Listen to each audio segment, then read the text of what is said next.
পরম দয়াল শ্রী শ্রী ঠাকুর অনুকূলচন্দ্র 1995 বঙ্গাব্দে 30শে ভাদ্র জন্মগ্রহণ করেছিলেন।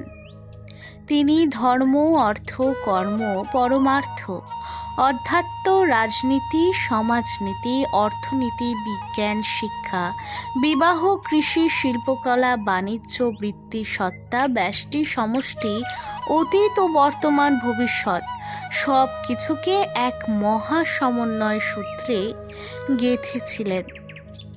তার জীবন দর্শন বাণী সকলের মধ্যে দিয়ে এক পরিক্রমা করেছে, যা অত্যন্ত গুরুত্বপূর্ণ। তবে চলুন, আজ আমি আপনাদের শোনাব শ্রী শ্রী ঠাকুর অনুকূল চন্দ্রের 10টি বাণী। তবে বলবো, ভিডিওটি ভালো লাগলে চ্যানেলটিকে সাবস্ক্রাইব করে পাশে থাকবেন, কমেন্টে লিখবেন জয় শ্রী অনুকূল ঠাকুর। চলুন তবে শুরু করি। অনুকূল ঠাকুর বলেছিলেন, যার কাছ থেকে সকল ধরনের সহযোগিতা পেয়ে, পালন পোষণ পেয়ে আজ আমরা পূর্ণ, তার শরীর হতে আমরা শরীর, আর এই মহান মানুষটাকে আমরা পিতা বলি। অর্থাৎ পিতাকে তিনি সম্মান জানাতেই এই কথাটি বলেছিলেন। তিনি আরও বলেছিলেন, যদি সাধনায় উন্নতি লাভ করতে চাও তবে কপটতা ত্যাগ করো। তোমার মনের মধ্যে যদি ছল চাতুরি থাকে, কপটতা থাকে, তাহলে কিন্তু সাধনায় উন্নতি করতে পারবে না। অনুকূল ঠাকুর বলেছিলেন, কারোর সাহায্য যখন তুমি না পাও, তখন পিতা মাতার কাছে যাও। তারা তাদের সর্বস্ব বিলিয়ে দিয়ে তোমাকে সাহায্য করতে প্রস্তুত থাকবে। কৃতজ্ঞতা বোধ থাকতে হবে, নচেত অমানুষ্যের সন্তান।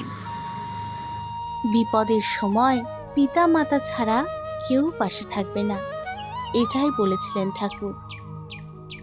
তিনি আরও বলেছিলেন, কেউ যদি তোমার নিন্দা করে তা সে করুক, কিন্তু খেয়াল রেখো, তোমার চলন চরিত্রে নিন্দনীয় কিছু যেন কোনো ক্রমেই স্থিতি লাভ করতে না পারে।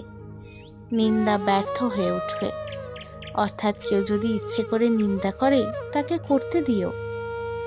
তুমি তো জানো তুমি কি। ঠাকুর বলেছিলেন, অশিক্ষিতকে শিক্ষা দেওয়া বরং অনেক সোজা, কুশিক্ষিতের শিক্ষক হওয়া কঠিন।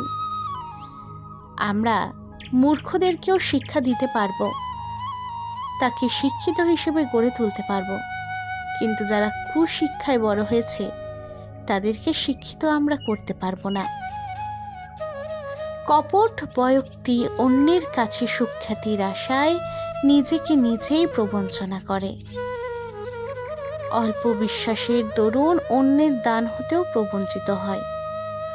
অর্থাৎ যারা খুব কপট ব্যক্তি, তারা অন্যের কাছে সুখ্যাতির আশায় নিজেকে নিজেই প্রবঞ্চনা করে।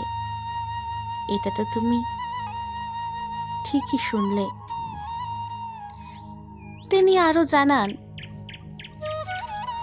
তুমি লাখ গল্প করো, কিন্তু প্রকৃত উন্নতি না হলে তুমি প্রকৃত আনন্দ কখনোই লাভ করতে পারবে না।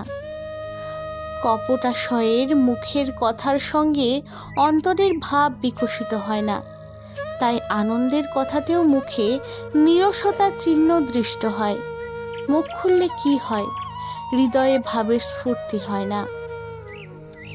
যে খেয়াল বিবেকের অনুচর, তারই অনুসরণ করো, মঙ্গলের অধিকারী হবে। অর্থাৎ যে খেয়াল ভাবলে বা চিন্তা করলে তোমার মঙ্গল হবে, তাকেই কিন্তু অনুসরণ করো।